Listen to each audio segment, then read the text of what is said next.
Bonjour chers amis téléspectateurs, j'espère que vous allez bien.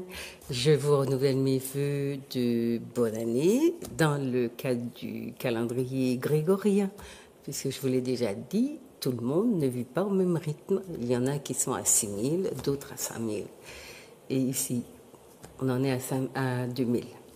Donc, on continue à explorer des thèmes parfois difficiles, des problématiques qui sont nécessaires dans les formes d'exploration que nous proposons, qui sont nécessaires aussi à notre compréhension du monde et à la prise de nos responsabilités, ou en tout cas à une tentative d'assumer les responsabilités qui sont les nôtres, puisque vous savez qu'à trop se taire, on s'étouffe.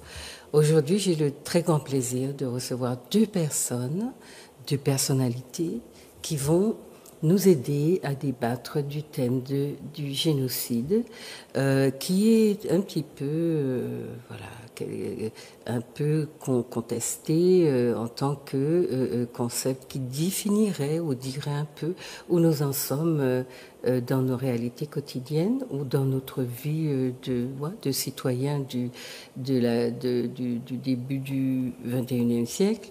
Qu'est-ce que nous avons fait de l'héritage de nos ancêtres, où en sommes-nous? Et cela tiendra forcément compte de comment nous sommes nés. Donc, nous allons essayer donc avec Madame Rolande Bosfort, qui est historienne. Bonjour Madame Bosfort. Et Monsieur Maître Germani, qui est aussi prince, dites-moi votre prince. Du royaume d'Alada. Du royaume d'Alada. Nous allons essayer donc de discuter avec eux, de clarifier. Enfin, on va discuter et vous apporter des éléments, non pas pour vous convaincre que nous sommes en train d'être génocidés, parce que parfois un peu de bon sens nous donne à lire ce qu'il y a à lire, mais parfois nous sommes aveugles, nous nous aveuglons volontairement. Donc on vous donnera des éléments et vous en ferez ce que vous voudrez, mais nous aurons au moins proposé dans une émission que nous voulons sérieuse, cette réflexion de l'état de notre société, de notre groupe humain aujourd'hui. Voilà, donc je vous souhaite une bonne écoute, une bonne après-midi, une bonne soirée si vous regardez l'émission en soirée. Et puis, n'oubliez pas, envoyez vos remarques. Nos invités vous laisseront leurs coordonnées. Vous pourrez aussi les inviter, discuter, etc., etc. Voilà, au plaisir, donc à bientôt. Donc, Madame Bosfort, oui, vous êtes historienne, je vous laisse vous présenter. Alors, je suis Rolande Bosfort, je suis historienne et attachée, associée au laboratoire d'histoire de l'UA, Paul Martinique, au laboratoire AIHP Géode. Donc, j'ai terminé ma carrière professionnelle depuis peu et je fais de la recherche sur l'histoire de notre pays. Voilà. Donc aujourd'hui, vous allez nous parler essentiellement de la dimension démographique du problème du génocide. Oui, tout à l'heure vous avez dit qu'il faut que nous définissions ce que c'est que le génocide avant de commencer. Ouais. Donc à l'heure actuelle, il nous faut bien comprendre que le génocide dont on parle, c'est pas celui qui découle d'un génocide guerrier, c'est-à-dire on a tué toute une population et on remplace par une autre. C'est quelque chose d'insidieux. Et c'est peut-être pour cela que qu'il y en a certains qui ne s'en rendent pas compte. Donc, avant d'en parler, oui, parler un peu de la population de la Martinique, du problème démographique, de cette démographie qui est en train justement de régresser. Et depuis un certain nombre d'années, les prévisions alarmistes datent déjà depuis 2006-2005. Et c'est maintenant que les gens commencent... Qu'on se réveille. C'est voilà, comme oui. Comme pour le chlordécone. Voilà. Alors que en 1999, donc à la fin du XXe siècle, on prévoyait les prévisions INSEE, soi-disant, prévoyaient plus de 400 000 habitants à la Martinique pour la première décennie du XXIe siècle. Et on se rend compte que finalement, ces prévisions, les Martiniquais disaient oui, on même pensera, on est 400 000 alors qu'on n'a pas pu atteindre cette prévision. Mais on continue à dire qu'on est 400 000. Ah, voilà. D'accord. Maître, qu'est-ce que vous voulez, de quoi vous allez nous parler? Quel aspect vous allez évoquer avec nous? Déjà, je souhaite me représenter, c'est-à-dire que vous avez dit deux choses, Maître Germani et puis Prince du Royaume d'Alada. Alors, on va dire pour le système occidental ou français. Donc, je suis avocat, Georges-Emmanuel Germani. Bon. Et puis, dans le cadre de mon retour vers l'Afrique, j'ai eu la chance, au-delà de mon couronnement en tant que prince, mais de recevoir un nom. Donc, c'est Damileko, ce qui veut dire « nous sommes de retour ». Damileko. Voilà. Donc, si je puis participer, apporter quelque chose au débat, ce sera surtout sur l'aspect juridique de ce que c'est qu'un génocide. C'est une infraction pénale, c'est la plus grave des infractions pénales qui est punie de la plus lourde peine et qui, en principe, je dis en principe parce que c'est pas toujours le cas, est de la nature d'un crime d'État. C'est pas toujours le cas puisque c'est pas toujours un État qui s'en prend à un autre État. Ça peut être aussi un groupe majoritaire qui s'en prend à un autre groupe plus faible ou minoritaire. Donc, est-ce qu'on peut parler de génocide en ce qui nous concerne? Est-ce que la question du scandale de la molécule de chlordécone s'apparente à un empoisonnement tellement massif qu'on pourrait parler de génocide? Est-ce que les termes employés par Aimé Césaire sont justes, c'est-à-dire qu'il parlait de génocide par substitution sans forcément faire appel aux considérations juridiques? Est-ce qu'il avait raison? Est-ce qu'il était un visionnaire? Est-ce qu'il était le seul? Apparemment, non. Voilà ce que je propose de faire. D'accord. Donc, on est d'accord, chers téléspectateurs. On essaye avec les outils qu'on a et les spécialités qui sont les nôtres, d'interroger ce qu'on appelle aujourd'hui un fait social. Ce fait social est appréhendé à travers un certain nombre de manifestations. Baisse de la population, vieillissement, perte de valeurs culturelles, remplacement insidieux d'une population par une autre. Ce sont des paramètres qu'on prendra en compte. Maintenant, puisque mes invités vous disaient que c'est une situation, enfin la question du génocide est dans la préoccupation des nôtres depuis très longtemps. Je ne sais pas, j'ai pas eu le temps d'en faire une diapo, mais je voulais vous montrer ce vieil ouvrage qui date, il me semble, des années 80, qui s'appelle « La vérité hurle en plein cœur de la tragédie », écrit par un monsieur qui s'appelle Franz Baude, B-A-U-D-E, et qui est absolument alarmant par rapport à ce que nous entendons aujourd'hui. Et il l'a probablement écrit à la fin, ou dans les années 80, au début peut-être. Alors, sa première phrase, c'est celle-là. « La Martinique est menacée de mort.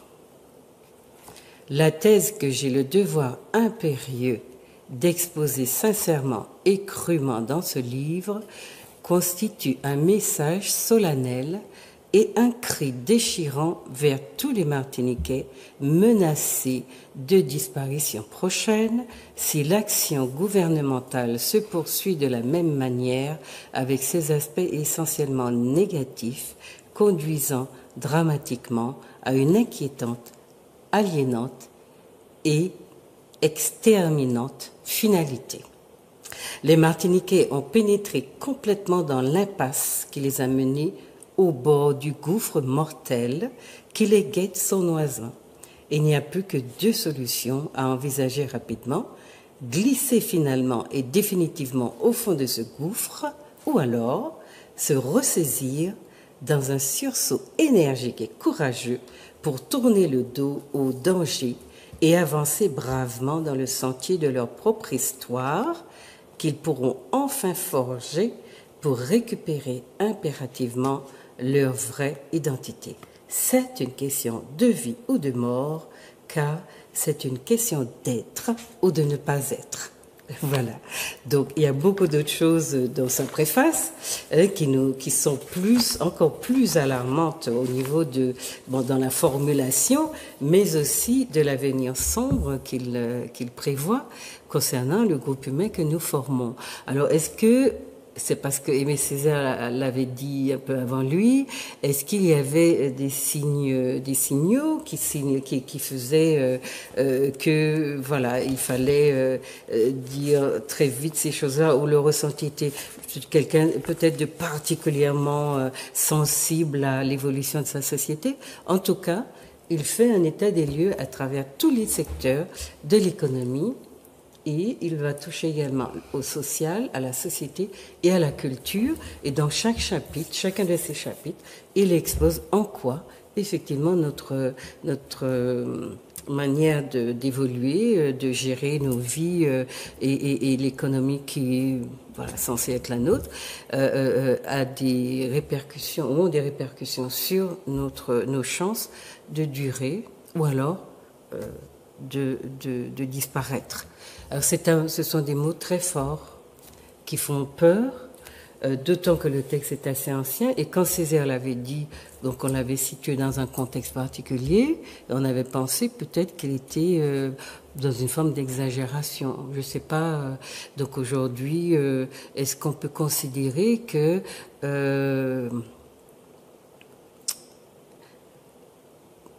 alors on va dire le danger qui a été pressenti par ces grands hommes-là, parce que c'était quand même des personnes, c'est pas des enfants, c'est pas des aventuriers, c'était pas des gens qui ont mené non plus le pays à l'aventure, hein? Si je puis me permettre, évidemment, il faut se poser la question historique du contexte.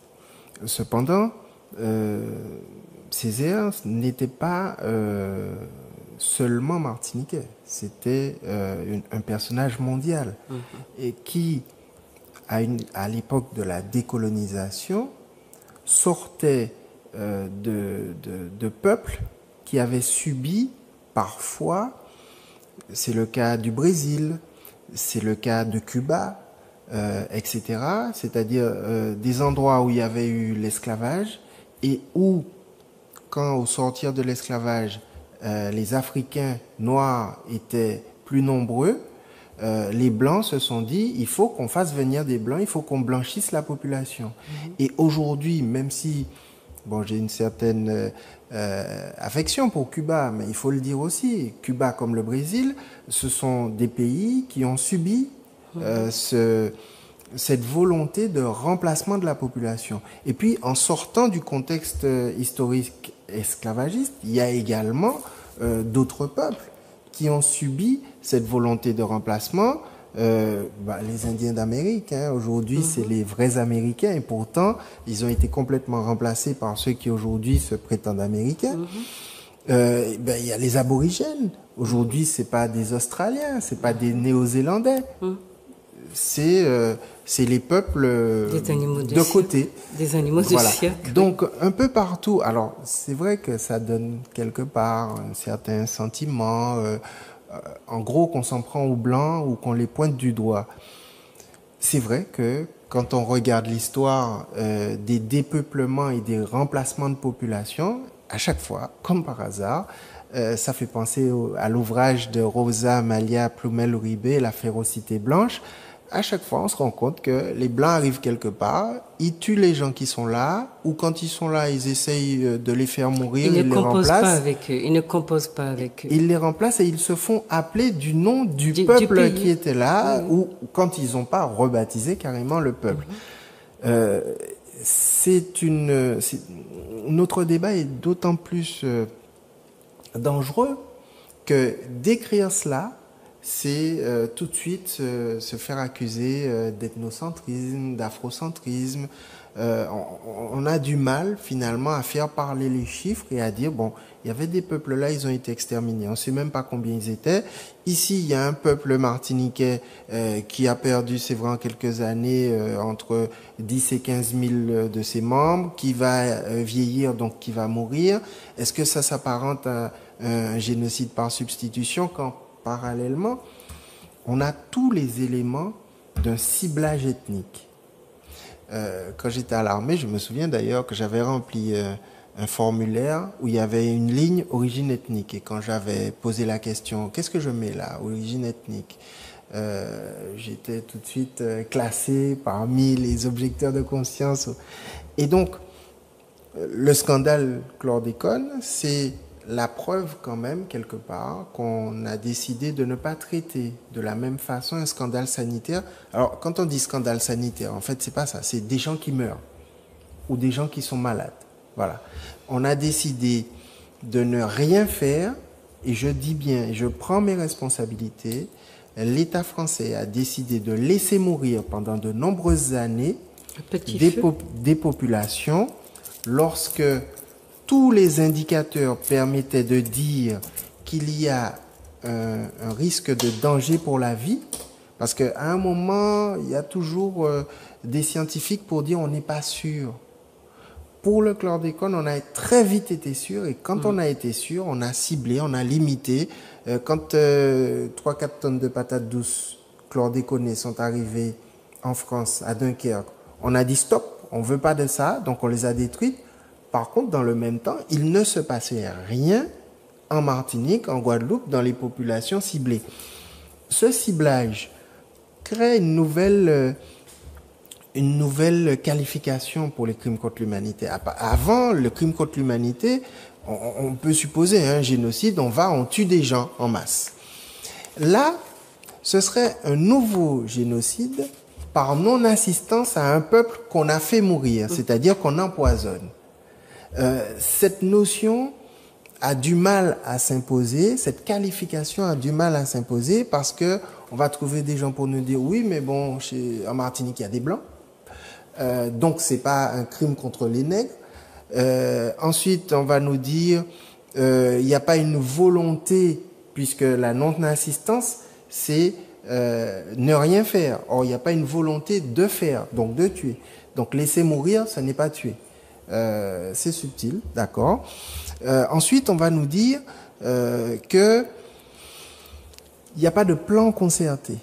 Or, les différents positionnements étatiques montrent qu'il y a manifestement une volonté généralisée et régulière de ne pas faire ce qui doit être fait, donc de ne rien faire.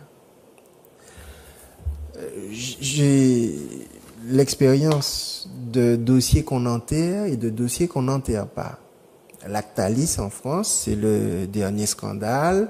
Le sang contaminé, l'amiante, c'est des scandales qu'on n'a pas enterrés. On a essayé un temps, mais on les a pas enterrés. Par contre, dès que ça touche les non-blancs, donc les contaminations radioactives à Mururoa, le chlordécone en Martinique et en Guadeloupe, etc., dès que c'est pour les nègres, on peut les laisser mourir. C'est le sentiment que donne l'attitude de l'État, l'absence aussi d'indemnisation, parce que l'indemnisation ne sert pas qu'à acheter des cercueils, elle sert aussi à soigner des gens.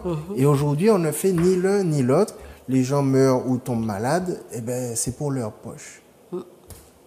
Mais bon, merci pour ces explications. Il est clair qu'on est dans des processus et qu'il faut comprendre aussi que c'est sûr, pour les nègres, on ne fait rien, mais entre nègres aussi, on a très peur de prendre la parole sur ces thématiques parce qu'il y a une sorte de pression silencieuse qui est très forte et très violente qui font que les gens, dans un monde où la précarité est très forte, où l'insécurité, etc., les gens sauvent, alors on ne sait pas quoi, mais ils cherchent à sauver des choses parmi lesquelles leur carrière, leur chance d'évoluer dans une société justement qui fait de moins en moins de place aux gens comme nous. Et la loi du silence, eh bien, est celle qui règne, parce que ces pressions silencieuses aussi. On obtient donc ce silence par différents moyens que nous connaissons. Hein. Les formes de corruption, on ne va pas les énumérer ici, vous les connaissez.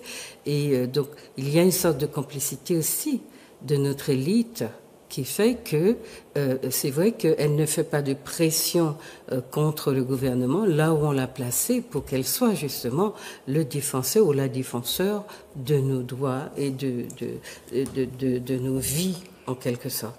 Alors, je vais interroger Madame Bosfort et je reviendrai vous donner une définition du terme génocide pour qu'on sache bien qu'on reste circonscrit dans ce qu'on veut évoquer avec vous. Bien, pour rebondir sur ce que disait Maître Germani, donc ces jours-ci, on parle beaucoup du chlordécone parce que bon, les choses sont en train de remonter. D'ici quelques années, on ne sait pas si on va encore en parler parce que, comme vous disiez, on enterre tous les dossiers concernant les peuples non blancs qui se trouvent dans ces régions françaises. Parce que dans le passé, il y a déjà eu d'autres scandales qui ont montré que, justement, ces populations noires étaient menacées. Et ces scandales ont été aussi enterrés. Il y a eu aussi tout ce phénomène d'acculturation, tous ces phénomènes qui ont gommé un peu, qui ont gommé la culture martiniquaise, qui ont empêché aux Martiniquais de faire peuple. Donc, faire peuple, c'est-à-dire se mettre debout là et constituer une force. Constituer une force. Absolument. Donc, tout a été cassé. Donc, et on se rend compte que progressivement, on a l'impression qu'à chaque décennie, il y a quelque chose qui va venir et puis qui va nous empêcher de nous révolter. Alors, nous parlions de la démographie, quelque chose qui s'est passé, puis bon, dans les années 70-80, et puis bon, on n'en parlait plus. La société martiniquaise était en train de se européaniser. Et il y avait et là, la baisse démographique commence là. La peur de la famille nombreuse, le fait que les familles qui ont peu d'enfants, ce sont celles qui réussissent. Et c'est là où on met en place, par exemple, la stérilisation forcée. La stérilisation forcée. Ceci fait scandale à La Réunion il y a quelque temps parce que Françoise Vergès a voulu la dénoncer. Mais la stérilisation forcée a existé en Martinique. Mais quelques personnes en ont parlé et puis c'est un plouf. Oui, mais à côté de la stérilisation, il y a eu aussi les utérus de ces femmes qu'on a enlevés à leur insu. Voilà. Et ça a été des cas considérables. Voilà. La ligature des trompes des femmes, dès qu'elles avaient 7 enfants, elles étaient ligaturées. On ne leur disait pas. À leur insu. Donc il y a eu plein de scandales. Absolument. Et plein de choses comme ça. Et comme vous disiez, qu'on étouffe à chaque fois. Bon, le chlordécone, bon, mais parce que bon, il y a quand même des professeurs comme le professeur Bellepomme, il y a des gens assez influents qui en parlent, donc on a l'impression que le soufflet monte et qu'il ne va pas retomber, espérons. Mais dans le passé, il y a eu plein de scandales comme ça et qui ont fait de la Martinique, ce vide démographique que nous connaissons actuellement. Donc, on n'en parle pas. Et ensuite, bon, peut-être dans la prochaine décennie, à partir des années 2020, il y aura un autre scandale qui va remplacer celui-là. Qui va balayer, complètement couvrir celui-là. Voilà, et puis on va repartir comme ça. Et puis on va repartir à zéro. Et puis on aura encore des gens autour de nous qui nous diront, mais c'est une vue de l'esprit. Pourquoi est-ce que vous avez l'esprit si mal tourné? Qu'est-ce qui vous arrive de penser que la France vous veut du mal? Ce sont des stratégies, moi je dis, des stratégies stratégie gouvernementale, il ne faut pas qu'il y ait dans ces régions-là, dans ces régions où la France a intérêt à être positionnée, il ne faut pas qu'il y ait des gens bien soudés qui font peuple. Absolument. Et qui vont pouvoir dire non, qui vont pouvoir dire non, c'est ce. Nous voulons aller dans ce sens. Haïti, pas de deuxième Haïti. Voilà, nous voulons aller dans ce sens et pas dans. Non, il faut balayer tout ça au niveau économique, au niveau social, au niveau culturel. Et les atomiser. Voilà. Pour et c'est très curieux parce qu'on crie tous les jours au manque de solidarité entre nous. Quand vous expliquez aux gens que c'est une construction, que c'est voulu, voilà. Ils n'y voient que du feu. Et ils répètent tout le temps, ouais, les nègres ne sont pas solidaires, mais les béquets le sont. Voilà. les on choses. On se rend compte que chaque fois qu'il y a un problème social, on va saupoudrer quelques petits argent par-ci par-là, et puis les gens vont oublier. Dont ne va bénéficier qu'une toute petite minorité. Voilà, on va saupoudrer des aides sociales à droite à gauche, et puis voilà. Alors sur l'omerta, là encore, je pense qu'il faut faire appel à l'histoire pour questionner la schizophrénie finalement des Martiniquais et leur incapacité parfois à réagir. Tout commence pour beaucoup en 1848, ce qui est faux. Pour moi, ça commence en Afrique, mais bon, admettons que pour beaucoup, ça puisse commencer en 1848, l'accession à l'humanité, en principe, pour les Africains. Et quand on regarde un peu le décret d'abolition de 1848, on s'aperçoit que dans son article 5, il y a une indemnité qui doit aller aux colons, donc c'est la réparation, mais on répare au béquet, en fait, pour chaque esclave affranchi. Au-delà du caractère choquant, scandaleux de cette disposition-là, qui fait que Schellcher est à la base du génocide qui va suivre, en fait, il faut faire le parallèle avec 1981, l'arrivée de Mitterrand au pouvoir. François Mitterrand, quand il arrive au pouvoir, bon, déjà, les gens de droite se disent « Oh là là, mon Dieu, on va voir débarquer les chars russes sur les Champs-Élysées ». Et il annonce, puisque c'était dans son programme, son projet, son plan de nationalisation. Bien sûr, les capitalistes y voient une confiscation et lorsque le projet est voté au Parlement, il y a des députés qui saisissent le Conseil constitutionnel. Conseil constitutionnel dont on s'attend à ce qu'il ait une vision conservatrice, protectrice du grand capital. Eh bien non. Chose surprenante, il va rappeler, même pas poser le principe, mais rappeler que le principe de la nationalisation est possible moyennant une juste indemnisation des propriétaires. En fait, c'est le même principe qui a été à l'œuvre, c'est-à-dire que nous pouvons dire que nos ancêtres ont été nationalisés par la République. Ça veut dire que dans les valeurs de la République française, nous sommes la propriété des Français, car ils nous ont achetés. Ils ont acheté nos ancêtres.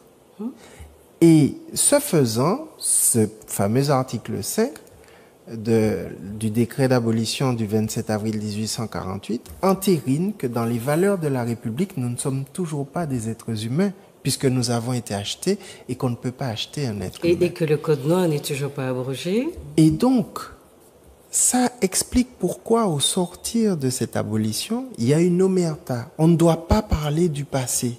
On va même tellement aller de l'avant qu'on va faire de Schellcher notre député. On va tellement vouloir aller de l'avant qu'on va interdire très longtemps l'idée de la mémoire de cela. Et puis, pour faire vraiment un grand raccourci ou le parallèle avec la question chlordécone, eh bien, on va se poser la question, par exemple, de que deviennent les Martiniquais lorsque un temps, ils ont été très militants, et puis ensuite, ils arrivent au pouvoir. Ben, pour le chlordécone, on doit, et il faut rendre à César ce qui appartient à César, on doit le coup de projecteur sur le chlordécone à Confiant et Boutrin. C'est leur bouquin qui a vraiment mis le feu aux poudres. Boutrin arrive au pouvoir. Il est responsable du parc naturel, c'est-à-dire de l'environnement. Chlordécone, c'est un scandale sanitaire et environnemental. Il est conseiller exécutif. A-t-il dit un seul mot s'agissant du chlordécone depuis qu'il est aux affaires? Entend-il convaincre le président Marie-Jeanne et la CTM de se constituer partie civile dans les dossiers? Vont-ils demander réparation à l'État français? Aujourd'hui, bon, je le dis, et ça ne me gêne pas de le dire, puisqu'ils sont dans le même camp. Il n'y a que Nilor qui se soit clairement positionné en tant que député, et puis il ne l'est plus, Philippe Edmond Mariette. Mais nos élus, quand on discute avec eux, ils disent « Ah ouais, tu as raison ». Mais quand ils sont aux affaires, ils sont écrasés, je le crois, par la peur, ils ne s'opposent pas, par le sentiment de représenter non pas les Martiniquais, mais la France. La France, absolument. Ce sont des élus de la France. D'ailleurs, on disait d'Alfred Marie-Jeanne qu'il était l'un des meilleurs, quand il était président de la région, l'un des meilleurs présidents de région de France. Donc oui, c'est un grand Français. Pour un indépendantiste, je pense que c'est une insulte. Mais en tout cas, qu'est-ce que nos élus font quand ils arrivent aux affaires? Est-ce qu'ils sont les élus de la France ou est-ce qu'ils sont nos élus?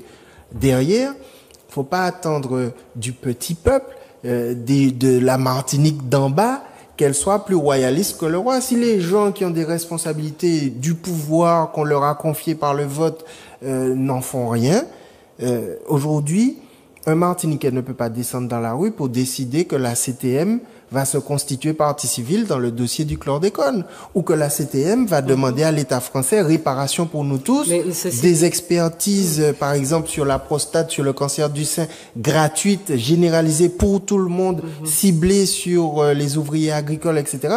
Si les mesures qui sont utiles à la survie du peuple martiniquais ne sont pas réclamées, exigées par nos représentants qui sont seuls habilités à engager au moins les institutions qui sont censées nous représenter, oui, c'est vrai. Mais nos élites... On est mal barrés. Oui, mais notre élite ne tient son pouvoir que des institutions françaises. Et quand vous dites... voilà, mais à elle de détourner ces institutions au profit du peuple. Mais justement, elle n'est pas forcément dans la stratégie du détour, mais du consensus, parce que c'est vrai que les pressions sont fortes. Les pressions sont fortes que nos élites ne sont là que par notre volonté. C'est nous qui les avons mis là. C'est ce qu'on dit. Oui. Mais s'ils ne font rien, il faut bien qu'il y ait une pression quelconque. Il faut bien qu'on s'organise. Toutes ces questions, moi je dis d'éducation. Donc on a une population à éduquer. Et des niveaux politiques, oui, voilà. Tout à fait. On a une population à éduquer. Ceux qui ne font pas ce qu'il faut, c'est le peuple qui met l'élite en place. Alors, pas. Justement, ils sont là par notre volonté. Bon, on va pas discuter. Mais comment on peut parler d'éducation quand justement certains disent, dans des écoles et même dans des lieux très reculés en Martinique, tous les instituteurs sont blancs, c'est-à-dire charrient, au-delà de leur couleur de peau, avec eux, des valeurs qui sont celles de la France et pas de la Martinique. Non, mais je veux dire, on va pas détourner notre discussion, il faut qu'on reste sur le génocide.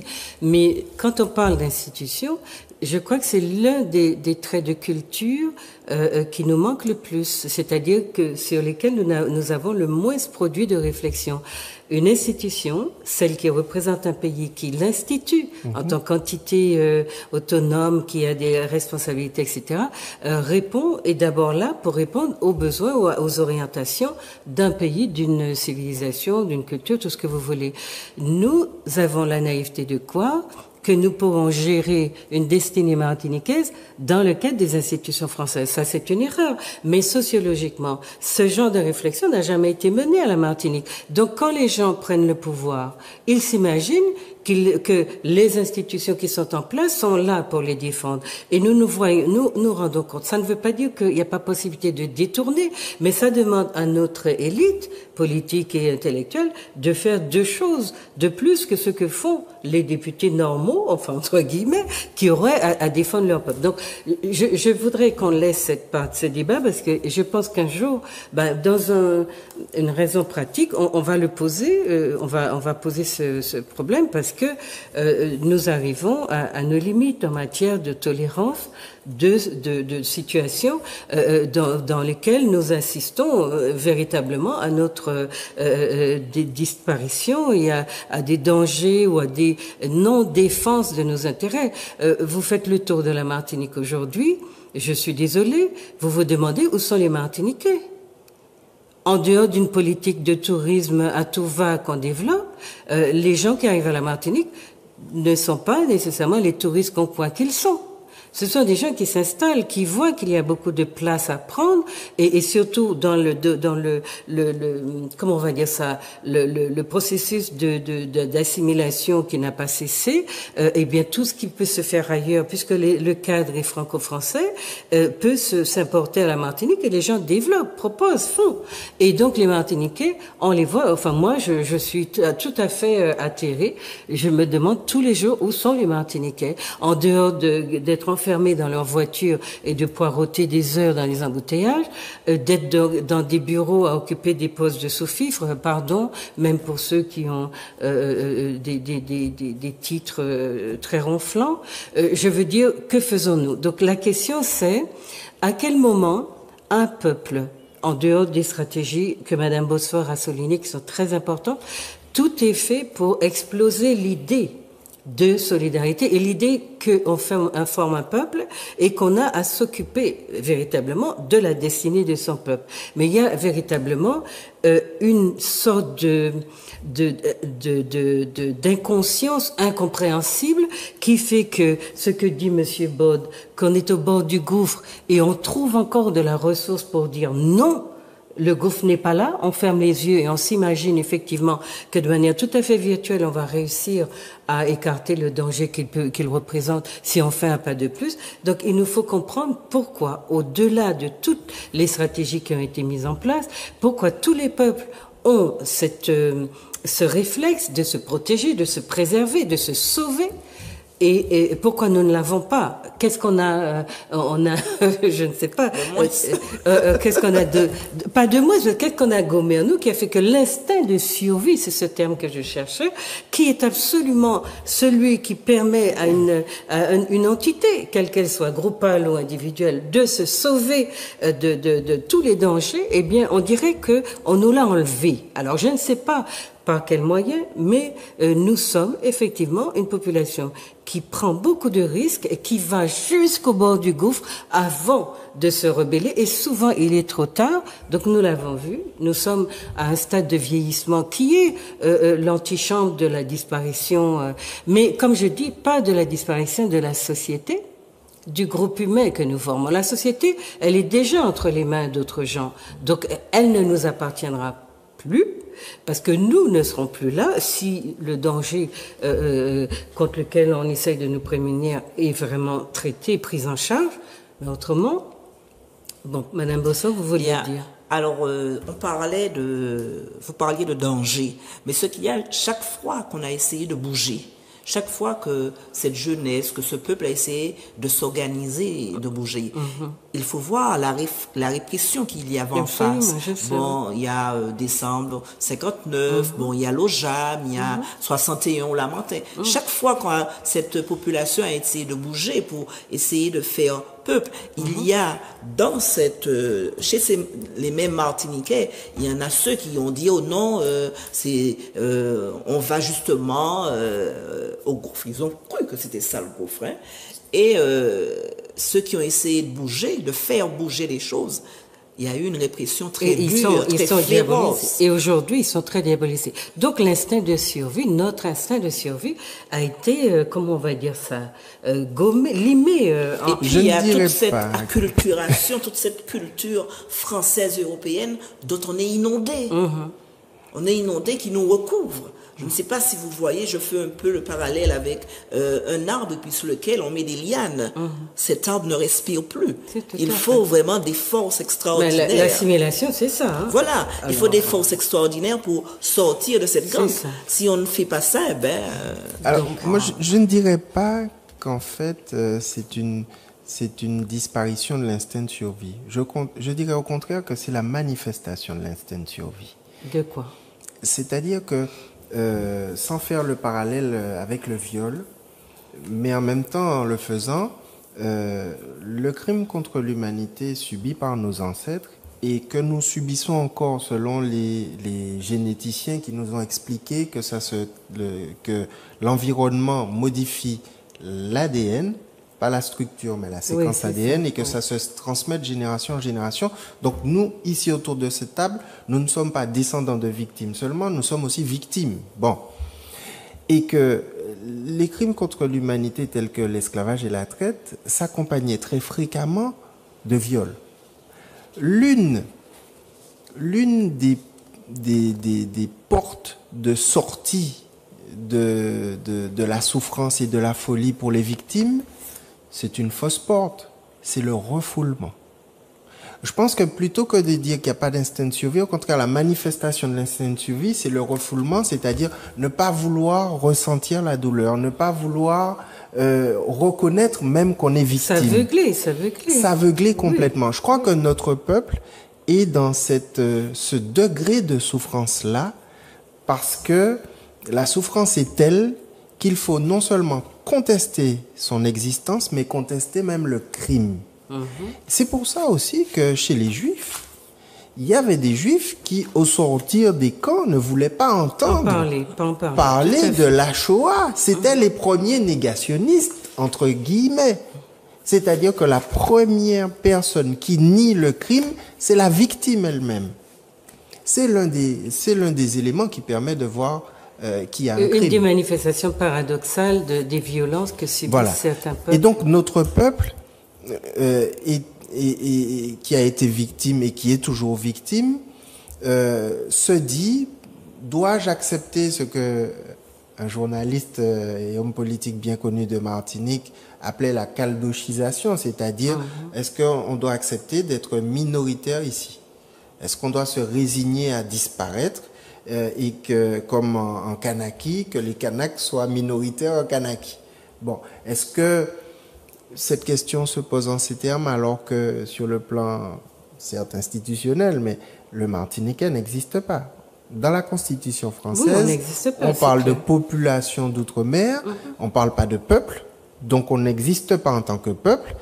Et puis, dans le recensement, et Martiniquais, celui qui a son adresse en Martinique depuis quelques années. Et puis c'est tout. Donc, n'importe quel Allemand, n'importe quel Européen peut venir ici et, entre guillemets, devenir la définition du Martiniquais souche. Mais c'est déjà une réalité de fait. C'est pour ça que je vous ai dit, la société ne meurt pas. C'est nous, le groupe, en tant que groupe qui sentons ou qui croyons que nous sommes on va dire les autochtones. Bon, alors, donc la question on va parler vous laissez donner votre description de l'état de la démographie, mais on revient quand même à la petite définition que je vous ai promise. C'est-à-dire, donc pourquoi est-ce qu'on interroge aussi le génocide ici chez nous?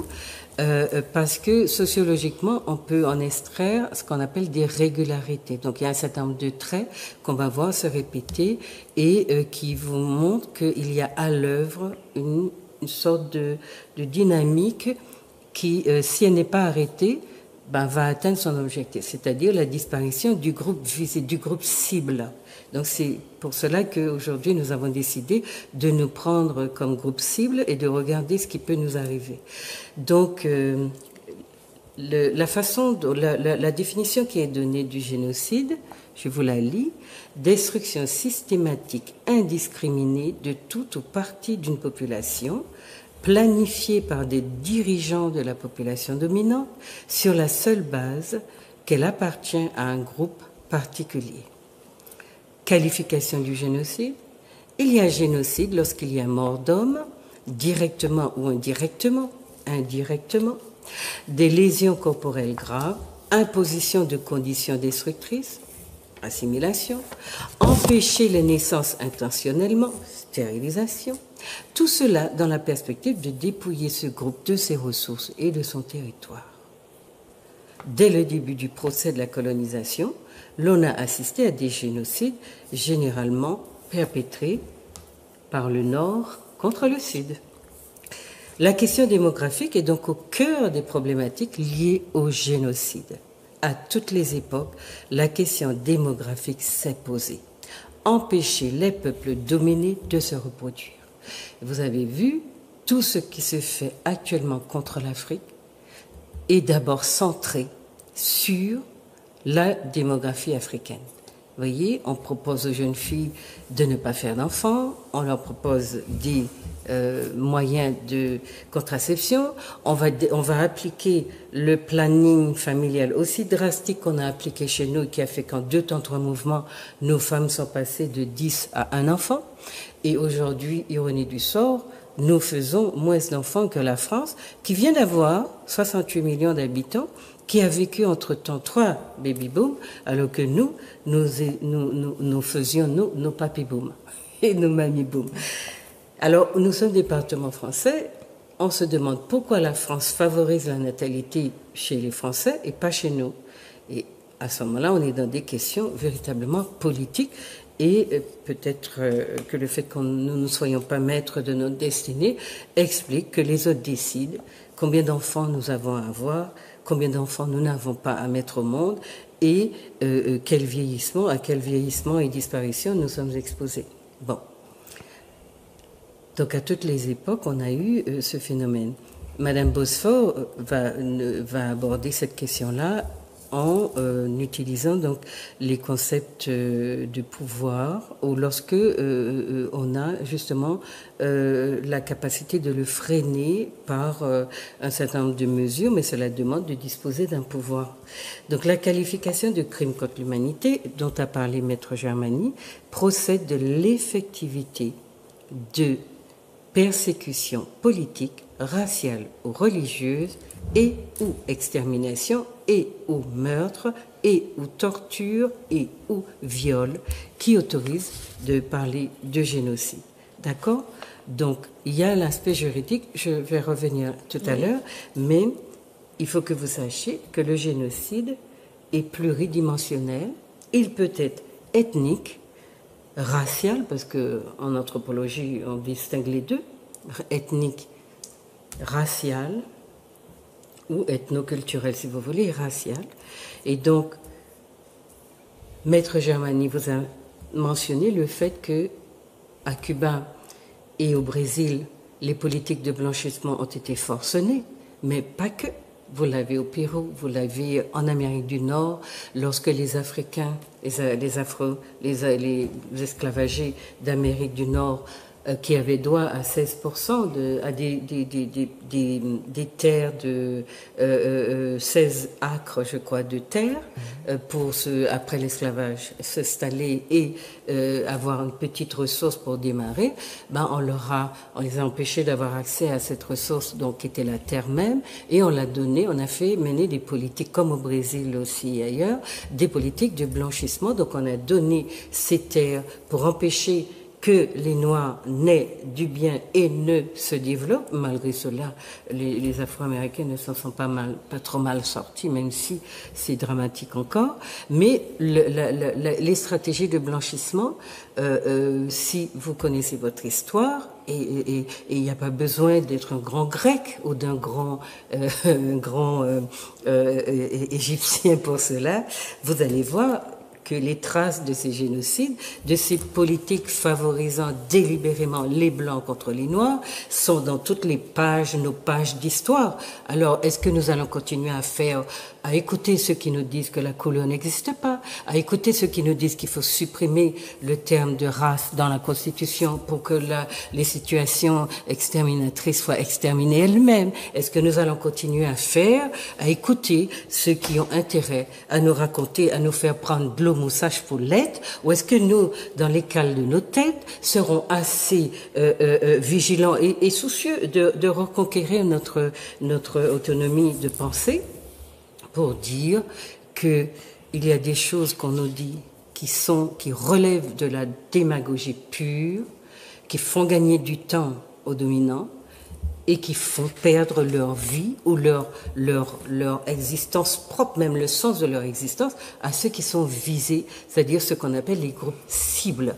Donc il faut rappeler que très souvent, ces génocides n'ont déclenché aucune culpabilité, puisque ceux qui dirigent le monde sont ceux-là même qui organisent ces génocides, et vous n'avez que très rarement assisté à des condamnations des groupes du Nord qui ont commis ces génocides contre les peuples du Sud. Vous voyez, par exemple, en Australie, les gens en Nouvelle-Zélande, partout dans ces régions du monde, même en Afrique du Sud, y compris dans la Caraïbe, les territoires ont été appropriés sans qu'il n'y ait eu de procès ou de restitution de territoire, patati patata. Donc, vous êtes dans un monde où cette violence s'exerce de manière permanente, où on voit ses préférences à l'heure et où vous continuez à faire semblant de penser que la couleur n'existe pas, que ça n'a pas d'incidence sur nos vies, que nous sommes libres, nous sommes tous des hommes.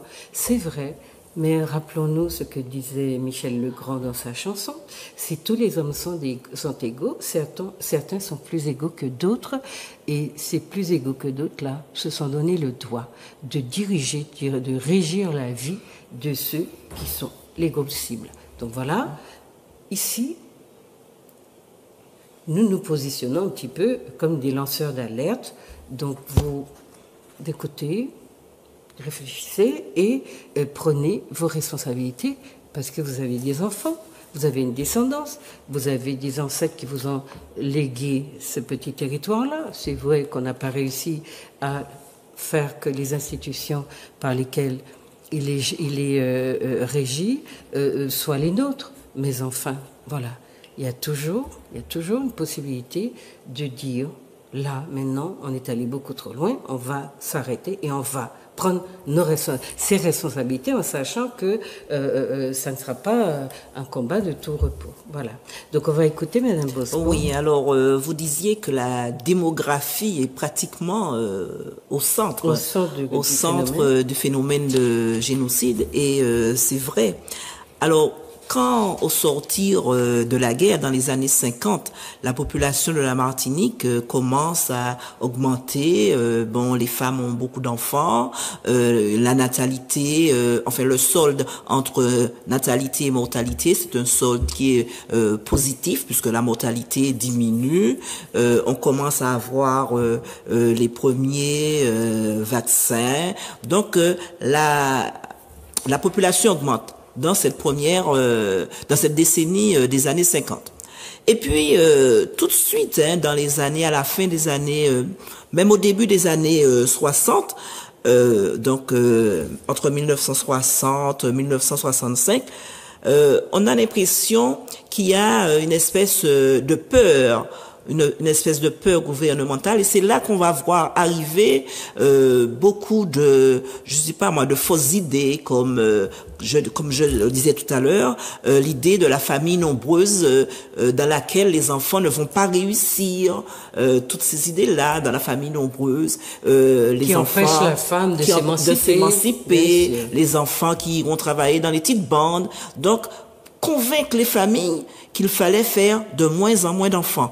Et finalement, c'est ce qui est arrivé, mettre en place beaucoup d'autres stratégies pour permettre justement à une jeunesse qui se cherchait, qui s'interrogeait, et les envoyer dans la France hexagonale pour les diluer un peu dans la masse. Donc toutes sortes de stratégies mises en place pour que cette démographie On a même parlé dans les années 50 de démographie galopante, d'explosion démographique en Martinique. Et puis, on se rend compte que dans les années 60, tout retombe. Et dans les années 70, et puis petit à petit, finalement, on se rend compte que il y a une baisse de la population. Alors, et comme je le disais tout à l'heure, c'est pas quelque chose qui date d'hier. C'est quelque chose qui date dès la fin du XXe siècle, dès la fin après la départementalisation. Oui, les gens. Alors, on se rend compte que c'est maintenant que on s'alarme. Que faut-il faire? Qu'est-ce qu'on peut faire? Mais il faut faire ce qu'on n'a pas fait. Il faut faire ce qu'on n'a pas fait, essayer de balayer toutes ces idées, comme quoi, bon ben, une famille nombreuse, c'est une famille en perdition, une famille nombreuse où il y a beaucoup d'enfants, bon, ces enfants vont se retrouver à la rue. Donc, essayer de faire tout ce qui n'a pas été fait, mettre en place, parce que bon, les femmes, elles veulent peut-être faire des enfants, hein, mais le problème numéro 1 en Martinique, c'est le problème de la garde. Et la précarité aussi, la précarité, bien sûr, elle est énorme. Voilà. Un pays de chômage. Un pays de chômage, on ne peut pas demander aux femmes de faire des enfants. Elles ne veulent pas. On ne peut pas leur demander de faire des enfants s'il n'y a pas de mode de garde, les conditions ne sont pas réunies. Donc, il y a ces deux premières conditions à mettre en place, revoir le développement économique de ce pays et revoir aussi les modes de garde, toutes sortes de modes de garde, ne pas se calquer forcément sur les modes de garde qui existent en Europe. Ailleurs. Nous pouvons, nous avions dans nos traditions. Nous avions justement des modes de garde. Pourquoi ne pas les reprendre, les modes de garde familiales, modes de garde voisins, voisines, des choses comme ça. Donc, il faut remettre tout ça sur le tapis. Bien sûr, en corollaire, comme on le dit, avec la démographie, avec le développement économique. Parce que on se rend compte que, comme le disait déjà Maître Germani, quand on va dans les campagnes, dans les zones rurales, même dans les bourgs, dans les bourgs, on se retrouve avec beaucoup d'enseignants d'origine hexagonale. Mais ça, c'est voulu. Ça, c'est politique. Non, c'est voulu et c'est politique, mais c'est aussi de notre faute. Parce que on est dans un système où l'enseignant est nommé par un ministre. Et tous les enseignants, qu'ils habitent Nevers, qu'ils habitent la Normandie ou qu'ils habitent la Martinique, sont mis sur le même plan. Quand il y a un poste à pourvoir. Quand ils demandent de là-bas à venir ici, ils ont des ouvertures que ceux des nôtres n'ont pas. Eh bien, donc, il y a quand même notre faute. Que faisons-nous contre ça? Ceux qui se battent, voilà. Que faisons-nous contre ça? Voilà. Ceux qui se battent sont... Ceux qui se battent sont peu nombreux et quand ils se battent, ils sont montrés du doigt. Ils sont montrés du doigt, ou alors ils gagnent sur une année et l'année d'après, le système reprend ses doigts et il faut recommencer.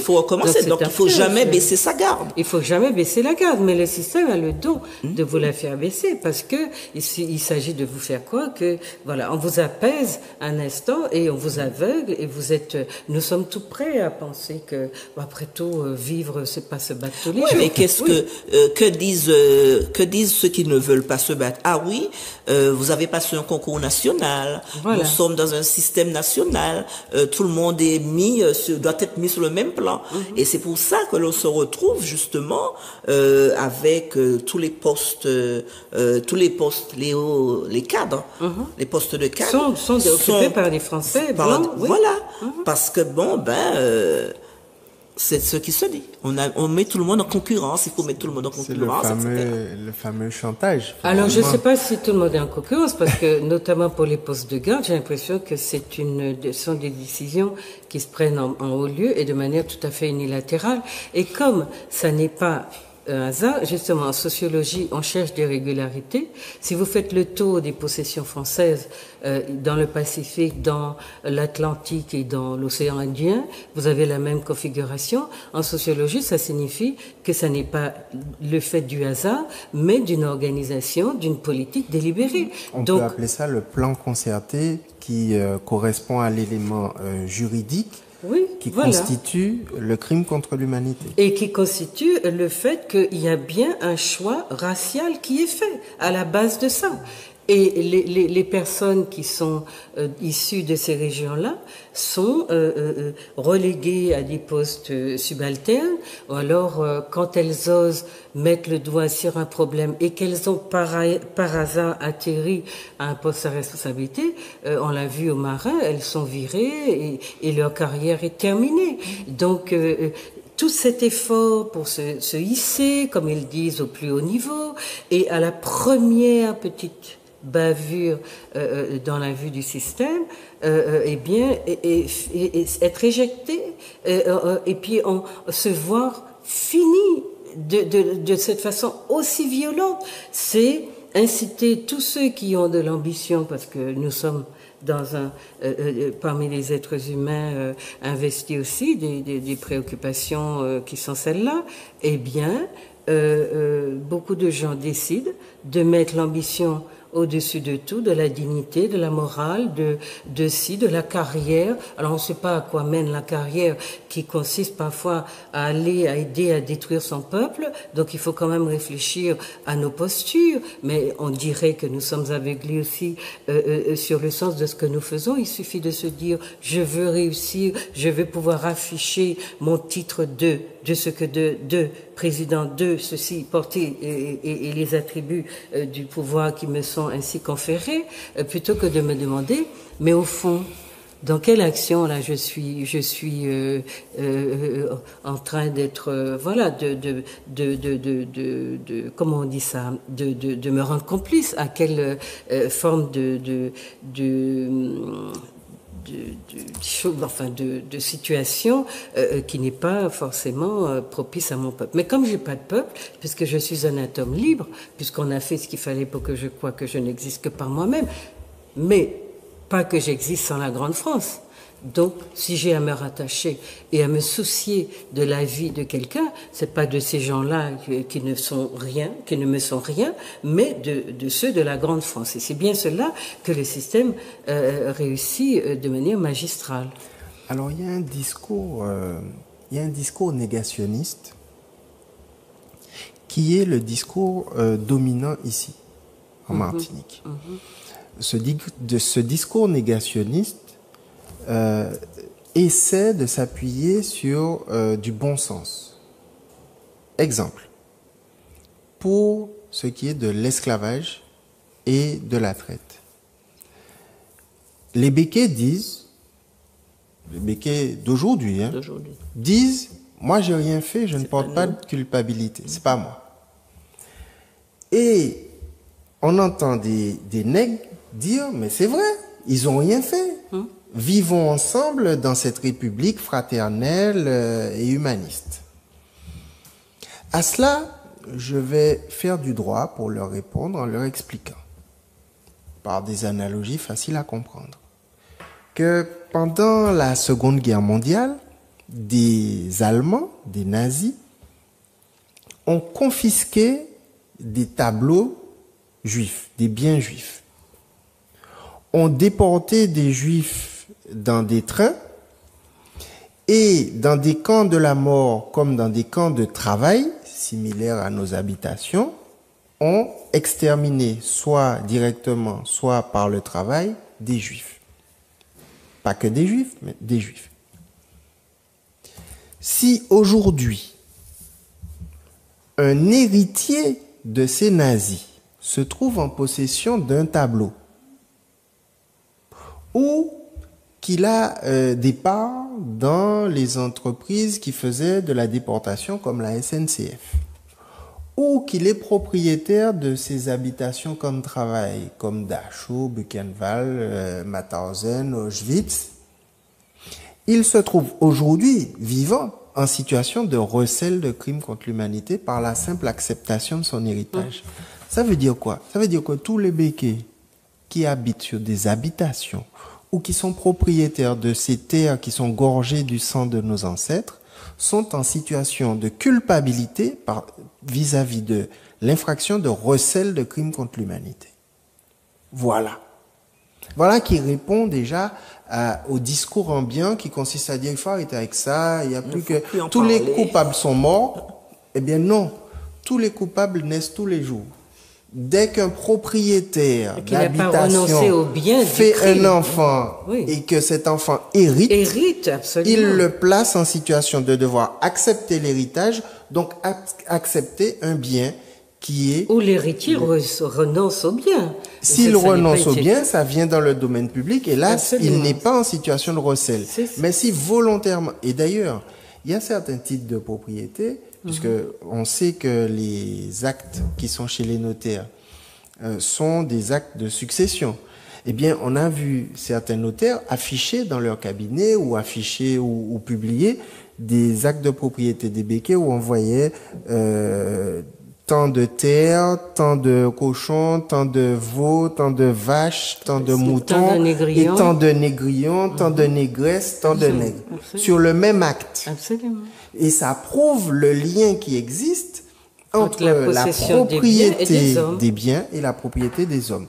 Tant que les béquets n'auront pas fait le départage entre ce qu'ils avaient le droit d'avoir, ce qu'ils ont le droit d'avoir aujourd'hui, comme n'importe qui, et ce qu'ils n'ont pas le droit de recevoir en héritage, c'est-à-dire des biens qui ont participé à un crime contre l'humanité parce que ça les place en recel de crimes contre l'humanité, tant qu'on n'aura pas fait cette redistribution agraire notamment, et surtout cette récupération du patrimoine, non pas des Martiniquais, de leur histoire, même pas de la Caraïbe, même pas de la France, mais c'est le patrimoine mondial de l'humanité. Comme Gorée fait partie du patrimoine mondial de l'humanité. C'est l'humanité qui doit être propriétaire de l'habitation X, l'habitation Y, l'habitation Clément. C'est pas nous. Nous n'en voulons pas pour nous, mais pour la sauvegarde de la mémoire. Mais on voit bien qu'il y a un enjeu extraordinaire parce que la mobilisation autour du refus de la question, du traitement de la question des réparations et le fait que les nôtres aussi réduisent ça au fait que oui, on ne veut pas d'argent, c'est quand même absolument affolant parce que là on a tellement de spécialistes aujourd'hui qui sauraient bien parler de cette question et on voit que nos politiques, nos citoyens continuent à patauger dans des choses qui sont, excusez-moi, un peu primaires. Oui, c'est très... Enfin, je pense qu'il faut qu'on mûrisse aussi dans la façon qu'on a, non pas de se laisser dicter de comment on va traiter d'une problématique, mais de comment par rapport à nos intérêts et à ce qui nous a été fait, nous jugeons qu'il faille discuter et poser ces problématiques. Oui, maintenant, Roland, est-ce que vous voulez bien nous présenter la question démographique dans son évolution, on va dire, vous voulez des chiffres? Je peux vous donner des chiffres pour que nos compatriotes... Ce sont des chiffres de l'INSEE. Donc là... officiel. Hein? Oui. Donc... alors, je me suis basée sur les différents recensements faits entre 1954 et 2013. Et quand j'ai pris, enfin, il y a pas mal de recensements, une dizaine de recensements, mais je vais en prendre quelques-uns. Donc, je vais en prendre justement le recensement de 1954, où on a 239 000 habitants, et le recensement de 1961, donc c'est ce que je parlais, cette décennie 50, qui fait le gain le plus fort de 52 932 000 habitants. Et puis, j'ai choisi un autre recensement, deux autres recensements, celui de 99, où on est à 381 000 habitants, donc on est toujours dans une population qui augmente, mais qui augmente avec le pied sur la pédale, voilà, sur le frein, la pédale de frein, puisque les gains ne sont plus aussi importants. Et puis en 2006, c'était la politique de planning familial qui était déjà en train de faire son effet. Oui. Il y a aussi la politique du Bumidome dans cette période. Oui, c'est ça. Voilà. Oui, ça fait partie. C'était un élément. Planning familial, stérilisation, Bumidome. Donc, ce qui fait que cette population, elle augmente, mais vraiment de manière très faible. Et c'est déjà là que certains hommes politiques, certains intellectuels s'en sont alarmés, puisque voilà, on a quand même le livre de Franz Bode, se sont alarmés. Mais la population elle-même était dans une espèce d'euphorie de consommation, de baisse du nombre d'enfants. C'est la contrepartie. Voilà. De la jouissance. On entrait dans l'ère de la jouissance. De la jouissance. Oui.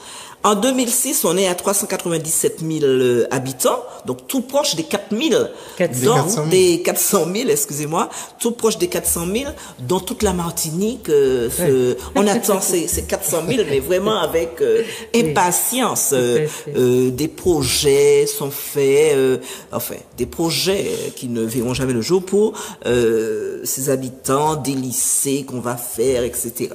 Et puis, les choses retombent. Dès 2010, les prévisions à la baisse sont déjà alarmantes, dès 2010. Donc, parce que les prévisions de 2010 montrent déjà les pertes. Alors que, vous voyez, c'est quand même 2006-2010, en 4 ans, les choses vraiment retombent comme le soufflé mal cuit, vraiment. Voilà. Et puis, en 2013, les choses se confirment. En 2013, il y a un recensement. Ce n'est plus une prévision.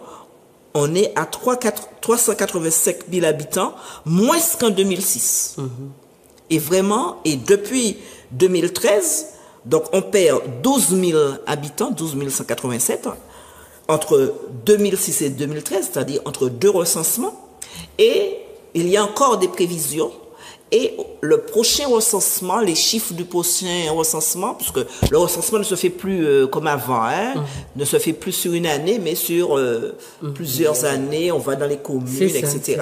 Et les chiffres seront publiés vers 2020 et les prévisions sont encore plus alarmantes. Donc quand on regarde la pyramide des âges de la Martinique, on voit une base très large. Une base très large. Départ. Voilà. Aujourd'hui. Au départ. Oui, c'est ça. Une base très large. Et puis. C'est-à-dire une population jeune. Voilà. Et puis, les choses changent. À l'heure actuelle, la pyramide des âges prend une autre forme. C'est ça. C'est la partie où il y a la population âgée qui a tendance à, une sorte de courbe. Qui a tendance à s'élargir. Comme une coupe. Voilà, qui a tendance à s'élargir. Donc, en voyant ces deux, mais ça se fait sur très peu de temps. Alors que dans les pays européens, ça prend beaucoup de temps. Absolument, c'est un processus très lent. Tout un siècle. Voilà. Tout un siècle. Et puis on réagit aussi. Chaque fois qu'on voit ces baisses, on relance une politique nataliste. Alors que chez nous, on dit on va mourir, mais on se regarde mourir, on dirait dans la joie. Voilà. Et pour exagérer rien n'est fait pour essayer de contrebalancer. Enfin oui. Construire des EHPAD. Alors, il y a des solutions. Attendez, oui, il y a des solutions. Et qui est-ce qu'on met dans les EHPAD, puisque c'est Timalère et nous, on pas de l'argent. Bon, alors. Construire des EHPAD. Non, pour des personnes qui ont besoin d'être au soleil. Voilà. Qui fait dans ces EHPAD. On avait vu aussi. Qui ont la possibilité de se trouver des EHPAD ailleurs que dans le foie.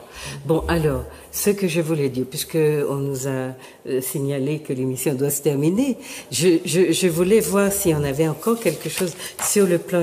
Vous avez présenté donc en gros la démographie, qui est donc le signal que quelque chose se passe dans notre société. Et vous disiez on le sait depuis longtemps, peut-être certains des nôtres ont tiré le signal d'alarme, mais ça n'a pas été suivi d'une politique, par une prise en charge politique du phénomène. Voilà. Donc aujourd'hui, au lieu de continuer à créer un mouet, on crée des EHPAD. Et on sait que nos gens ont 2 francs 3 sous comme pour leur retraite. Or, c'est très cher d'être dans des EHPAD, donc je ne sais pas pour qui on crée les EHPAD. Peut-être que j'exagère un petit peu, mais enfin, pas trop. Ainsi que je vous le disais tout à l'heure, les 2 choses immédiates à faire, c'est prendre à bras le corps le développement économique, parce qu'on ne peut pas demander à des femmes de faire des enfants si elles ne travaillent pas, si elles n'ont pas de ressources. Et puis, c'est très important, revoir les méthodes de garde. Je pense que ça aussi... On a les possibilités culturelles de revoir les méthodes de garde. Surtout qu'on a aussi un personnel qui est formé de plus en plus au métier de la petite enfance. Donc on pourrait... Il faut, ne pas appliquer des normes européennes drastiques qui ne correspondent pas comme on est à la dans l'ère de l'assimilation. Et Maître Germany, j'avais sur l'aspect juridique, le code pénal français, dans son livre 2, donc énumère les différents crimes contre l'humanité. Vous nous en avez dit un petit peu, mais il y a une manière juridique donc d'envisager cette problématique, comme vous l'avez dit au début. Alors, le droit français se distingue du droit international et du droit pénal des autres pays en matière de crimes contre l'humanité parce qu'il érige le génocide en tant que premier et plus important crime contre l'humanité, ce qui peut se concevoir. Alors que tous les tribunaux internationaux qui ont existé depuis Nuremberg et les autres, Arusha, etc., la Cour pénale internationale, elle, tout le droit international ne hiérarchise pas. C'est-à-dire qu'il y a une liste de crimes contre l'humanité et qui se définissent les uns et les autres par des actes criminels. Alors, le génocide, si c'est le plus important, c'est parce qu'il s'en prend à l'existence même d'un peuple et qu'on suppose aussi une destruction de la vie. Mais il y a des situations où le génocide n'implique pas la mort de qui que ce soit. C'est le cas notamment, et c'est sur ce point-là que je tiens à intervenir, de ce qu'on appelle le transfert forcé d'enfants. Quand on déporte des gens dans des wagons à bestiaux dans les années 40, ça s'appelle de la déportation. Mais quand, à Drancy, on déporte des enfants, ça n'est plus de la déportation, ça devient du génocide. Donc le transfert forcé d'enfants est un génocide parce qu'on s'attaque à la matrice du peuple, au renouvellement par la matrice du peuple. On prive le peuple de ses enfants, donc de son avenir, donc de sa reproduction, de sa perpétuation. Donc nous sommes concernés puisqu'on a empêché nos femmes. Nos enfants, au-delà du fait de les avoir empêchés de naître par les ligatures des trompes, le planning familial, la stérilisation des femmes, etc., aujourd'hui, par la pression économique la précarité économique, mais la pression que subissent les jeunes qui ont le choix entre rester, c'est plus dans les cages d'ascenseur, mais dans les abribus, ou dans les endroits où il n'y a pas d'abribus, où il devrait y en avoir, et puis partir, c'est une pression qui me semble assimilable à le fait de forcer quelqu'un à devoir partir. D'autant que, je le vois souvent devant le tribunal correctionnel, on voit des jeunes qui comparaissent et puis qui disent oui mais bon je vais partir en France, ou des parents qui viennent dire oui je vais l'envoyer en France, c'est-à-dire que la pression même du monde de la rue et la pression judiciaire fait qu'on a le choix entre la prison et partir en France. Et donc je ne vais pas parler, il nous faudrait une émission là-dessus, de la situation des prisons et du surpeuplement des prisons par nos jeunes. C'est-à-dire qui explose d'ailleurs actuellement. On punit 2,5 fois plus qu'en France, en Martinique. Et ça aussi, ça participe, la pression sur les jeunes et la destruction de notre jeunesse, de nos jeunes hommes, ça participe du génocide. Il faut que nous sachions donner du sens au fait que nos hommes sont dans les prisons. Exactement. Bon, alors, comme il faut qu'on arrête, est-ce que vous voulez dire quelque chose à nos téléspectateurs? Déjà, je vous remercie de m'avoir invité pour pouvoir parler de ce problème démographique.